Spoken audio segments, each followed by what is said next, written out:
सुने एक वाकया, एक मोहल्ले की बात है कि एक सोसाइटी की बात है। वहां दिन दहाड़े जो है वो डाके हो रहे थे, सारा दिन, कभी दोपहर को, कभी दिन को, कभी रात को डाके थे। लोग अपने कारोबार में जाते थे, घर में बच्चे और औरतें, या बूढ़े मर्द या बूढ़ी औरतें। 5-7 डाके उस सोसाइटी में पड़े। एक घराना था जिसके 6 बेटे खलीज तेल वाले मुल्कों में, कतर में गए हुए थे। बहुएं थी जवान, बूढ़ी सास थी, कुछ बच्चे थे। उस पे आज तक डाकू ने उसकी तरफ तवज्जो ही नहीं की, ख्याल ही नहीं आया उनका। अच्छे खासे घरों में, जिनके घर में मर्द थे, वहां डाकू आते और नुकसान पहुंचाते।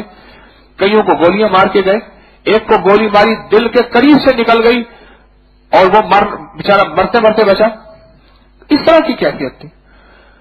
एक समझदार बंदे ने जाके उस घराने का दरवाजा खटखटाया, बीवी को साथ ले गया। बीवी अंदर गई तो पूछ लिया कि तुम्हारे पास क्या तक तरतीब है, तुम्हारी आपस में उनसे लेन मिली हुई है, कोई बात चली हुई है, क्या है? तुम्हारे घर आज तक कुछ नहीं हुआ, कोई घर ऐसा नहीं जो खौफजदा ना हो, तुम्हारे घर में हर बंदा चेहरा मुस्कुराता हुआ।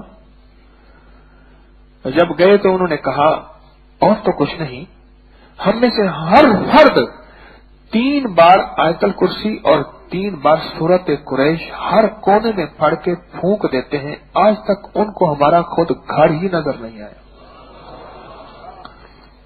अमल किया, पर उसके साथ यकीन था नफ्स के मुजाहिदे का कि 3 दफा आयतल कुर्सी और 3 दफा सूरत कुरैश हम पढ़ते हैं और पढ़ के कोनों में फूंक देते हैं, बस खत्म।